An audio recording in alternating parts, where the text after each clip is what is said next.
Do you ever feel that you've spent days, weeks, and years trying to study English, but suddenly, when you have to speak, you go blank? I just want to tell you that you're not alone in this. And in this video, I'm going to show you the reasons behind this common challenge and explore some strategies to overcome it. If you've ever found yourself nodding along to English conversations but struggling to respond, this video is made specially for you. So why so many students feel that they can understand English very, very well? When they watch movies, they pretty much understand everything. When they listen to a podcast, they understand everything.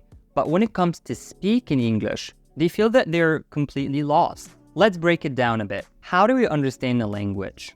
We understand a language through receptive skills, listening and reading. And most English learners focus on language input, like watching movies, YouTube videos, TV shows, or listening to podcasts. And they do all that to immerse themselves in the language as much as possible. And that's absolutely great. It's a great way to boost your vocabulary and improve your grammar and learn pronunciation as well. I always encourage my students to especially focus on listening because this is the way I became fluent in English. However, this doesn't really boost your fluency when it comes to speaking English because speaking requires the use of productive skills. You need to practice English actively as much as you do it passively. This means you need to speak and write in English. You need to focus more on output than input. Input is listening and reading.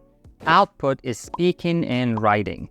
And the reason why you can understand English perfectly well, but you can't speak it is because your input is more than your output. And I have to admit that output is the hardest part of learning English because it's not so easy to find a best friend who speaks English as a first language or go to an English-speaking country to practice the language. So the question is, how do you have an output-based language learning? First, talk to yourself. I know it sounds a bit weird, but it actually helped me a lot when I had no one to practice with. We all have this inner voice inside ourselves, don't we? Why not use this inner voice to improve our speaking then? What I would suggest to you is to start with some easy phrases if you're just getting started. You can tell yourself, I'm now brushing my teeth. I'm ironing my clothes. I'm getting dressed. I'm taking out the trash.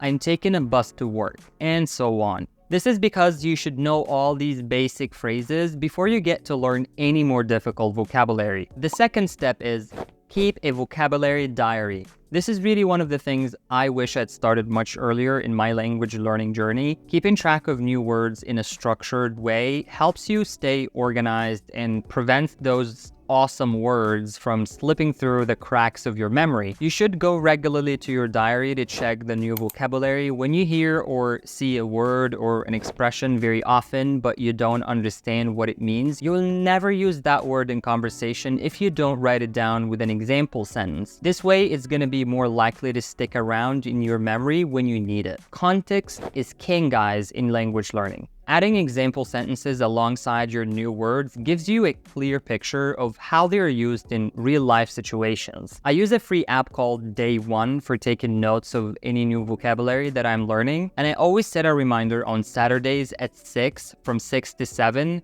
to look through all these new words and expressions and look them all up in a dictionary to learn how to use them in conversation. This app comes in really handy because I don't really keep any other notes on it other than language learning to avoid any distractions. And the next step, find a speaking partner. One of the most useful things that helped me improve my English was to speak with strangers on the internet. I now have friends in the US, in Brazil, China, South Africa, Denmark, and many more. The best thing about talking to a speaking partner is that all these people are language learners themselves. So they're gonna be so friendly when you make mistakes. I always ask people to correct me if I was wrong, and everybody who corrected me did it very, very respectfully. I recommend you using 2 free apps to find speaking partners. The first one is called Tandem, and the second one is Hello Talk. And I'd like to give you a few tips that'll help you enjoy the experience of talking to strangers online even more. First of all, there are 2 kinds of speaking partners you can find. Those who speak English as their first language and they're interested in learning your language, and those who speak another language other than English, let's say Arabic for example. But these people want to improve their English just like you. Make sure that the language exchange is mutually beneficial when you speak with those who want to speak your language. If you're learning English English and your partner is learning your language, both of you can learn from each other. I always try to help other people when they ask me a question about Arabic because they help me with my English as well. So maintain a respectful and friendly tone in all interactions, because good communication and mutual respect create a positive learning environment. And anyways, you represent your country and your culture. So you don't want to give someone a negative experience about you or your culture. And the next step, try mimicry or singing. 90% of people that I know, especially my students, like to listen to songs in English. And that's why at the end of each month, I pick one song that I like, a song that has useful vocabulary for my students, and we start by listening to the song with the lyrics. You should note down all the new words and expressions and understand all the meaning of all these words and vocabulary, and then you start singing the song out loud. All of my students told me that after doing this exercise for a few months, their speaking skills got much better than they used to be. I used to do this exercise when I first started learning English, and it improved my pronunciation dramatically. I used to do it with rap music because it's very fast and it helped me train my articulation muscles in my mouth. And now after a few years of doing it, I don't feel the tension in my mouth when I speak English for a long time because the muscles are now used to it. And the next step, talk to a tutor. I told you in this video that one of the ways you can practice speaking is to talk to yourself, but talking to a tutor is actually much better because you can say to a tutor how you would like the conversation to go.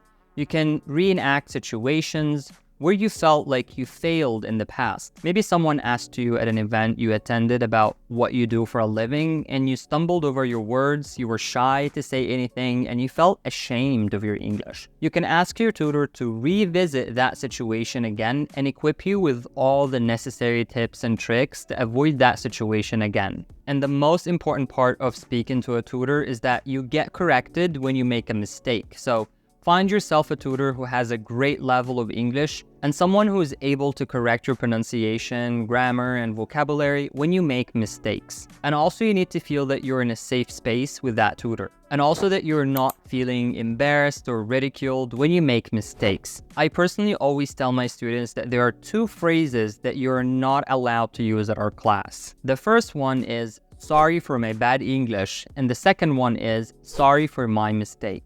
Making mistakes is the most important part of language learning, and the more mistakes you make, the more fluent you get. So embrace your mistakes and treat them as mini lessons that help you achieve fluency in the end. There are two affordable websites that I recommend you guys. These are italki and Verbaling. You can choose your budget and choose your tutor that best suits your needs. And that gets us to the next tip. Stop your fear of failure. Don't you feel sometimes that you avoid starting a conversation in English just because you're afraid of making mistakes? Fear of making mistakes can hold you back from practicing, but when you prioritize fluency, you break free from that fear and open doors to more learning opportunities. Native speakers themselves don't always speak perfectly. They use colloquialisms, pauses, and even make grammatical mistakes. And you stop being afraid of speaking English the moment you start prioritizing fluency over perfection. When you focus on expressing yourself without the fear of making mistakes, you're more likely to engage in conversations and also you'll learn from them. Remember that the ultimate goal of language learning is effective communication. And being fluent means that you can convey your ideas, connect with people, and get your point across, even if it's not 100% grammatically correct. And the next tip is keep practicing. Yes, it might sound cliche, but practice is the key to improving your speaking skills. Just like any other skill, the more you practice, the better you become. Try to practice every single day, even if it's just for a few minutes. It's better to practice for a short time each day than to practice for a long time once a week. You can use any of the methods I gave you in this video to practice your speaking skills. The most important thing is to keep practicing and don't give up. With time and effort, you'll absolutely see improvement in your speaking skills. If you enjoyed this video, don't forget to hit subscribe so you don't miss any of my next lessons. And I'll catch you in the next video.